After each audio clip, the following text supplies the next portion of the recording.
Hi, Dr. Zakir Hussain, Senior ENT Consultant, and the topic is obstructive sleep apnea in children, and this is the second part of that video. In second part, I am mainly going to concentrate on what are the complaints from the parent side or from the mother, because the patient being a child. And on examination, what will be the positive findings we get. In the first part, I have given a small introduction about sleep apnea, what it means, and different types of sleep apnea, how do you classify it, how do you grade it, and what are the common causes mainly in children. So here, let me tell you the main, the presentation, the complaints. Now, let us go by one. Let me classify this into two. Like the complaints mainly related to the sleep or the night, during the night time, and the next one which is related to the daytime, what happens. The commonest cause of sleep apnea in children is adenotonsillar hypertrophy, that is adenoid enlargement and tonsillar enlargement. So, if you see this diagram, you can see that this is a nose, nasal cavity, and this is the part behind the nose which is called as the nasopharynx. Here I have drawn a yellow structure which is adenoid, which forms part of the immune system or body protective mechanism. This will get enlarged, that is adenoid hypertrophy. The second is tonsils, which again forms a part of the immune system in the body, and if that also enlarges and blocks more than 70%, and the enlargement which is usually at the same time adenotonsillar enlargement, and if it can lead to sleep apnea, obstructive sleep apnea, that is a common cause. Now, I am going to tell you the complaints which is not related to only to this cause, that is in general about sleep apnea, whether it will be a central cause or a peripheral cause. I am going to mention about both together, though this being the common cause. Now, the complaints from the mother will be that to start with, he makes sound when he sleeps. He snores a lot, and as and when with the duration of time, what happened was he started to breathe with open mouth. He has got an open mouth breathing. And of late now, we have watched when he sleeps, his breath stops for a few minutes. And he becomes very restless, and again the pattern of sleep resumes. So when we ask them, is there any history of recurrent tonsillitis? So if it is tonsillar hypertrophy or adenoid hypertrophy, they may say yes, that is more than 5 or 6 episodes. If not, the answer will be negative. So not only these complaints, they also say he sleeps in a very abnormal position. Usually he used to sleep straight or left or right, but now after this problem has started, he used to sleep in an abnormal position. He overextends his neck, he bends a lot. So the reason being, in that particular position, he is able to get proper oxygen during sleep. That's why.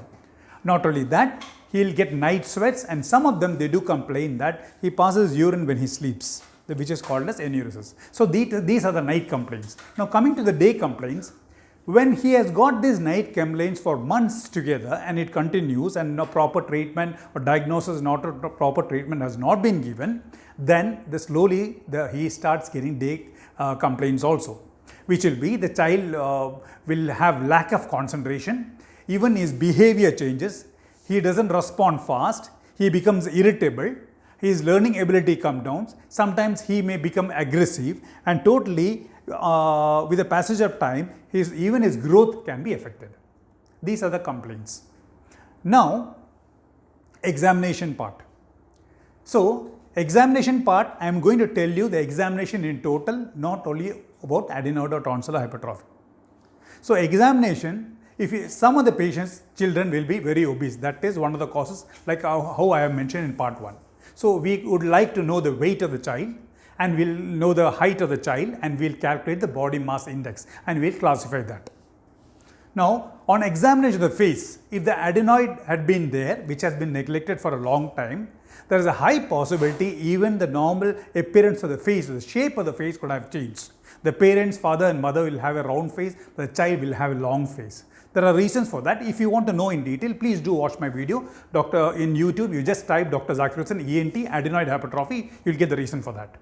Now, not only the facial changes because of adenoid, in general, suppose it's a syndromic child or even a normal child, suppose his maxilla or the facial bones have got some changes, what happens is whenever there are such changes, the airway behind this bone will be narrow.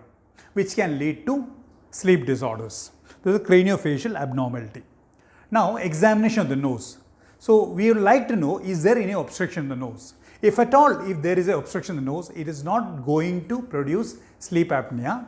It will produce only nasal obstruction. Then, so why am I telling you this? Because what happens is the child has got sleep apnea or and above, they will have the nasal problem also. So, what happens? It aggravates the sleep apnea. So, I would like to know whether the nose, the nasal septum, the bridge which separates the nose, both nasal cavity, it is straight or it is bent to one side, like how I have shown in this picture. And is there any polyps in the nose? That means there is sinusitis or there be changes in the nose and there are polyps. So, in these two cases, the nose is completely blocked. Now, coming to the most important one, oral cavity examination.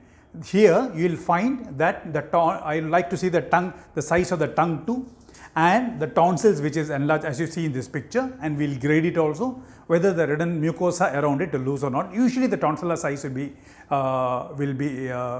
be enlarged, and which can result in sleep apnea, obstructive sleep apnea especially. So, that brings us an end to the examination part.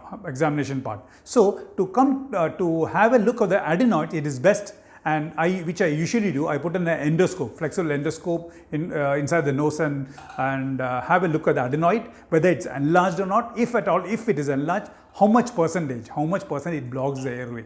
So, that's how we have a look at the adenoids at the same time. So, suppose the child has got adenotonsil enlargement, straightforward case, duration less, and he doesn't have long-term complication like when we examine him, doesn't look like any long-term examination, the investigations are going to be very less. But in case the child has been neglected for a long time, he has got other complication, if we feel on examination, then we would like to get a opinion from the pediatrician, and we'll tell our colleague pediatrician doctor to have a look of his cardiac status and respiratory status, because of sleep apnea there will be changes in the heart and in the respiratory, which I will tell you in the fourth part. So, assessment of the cardiovascular system.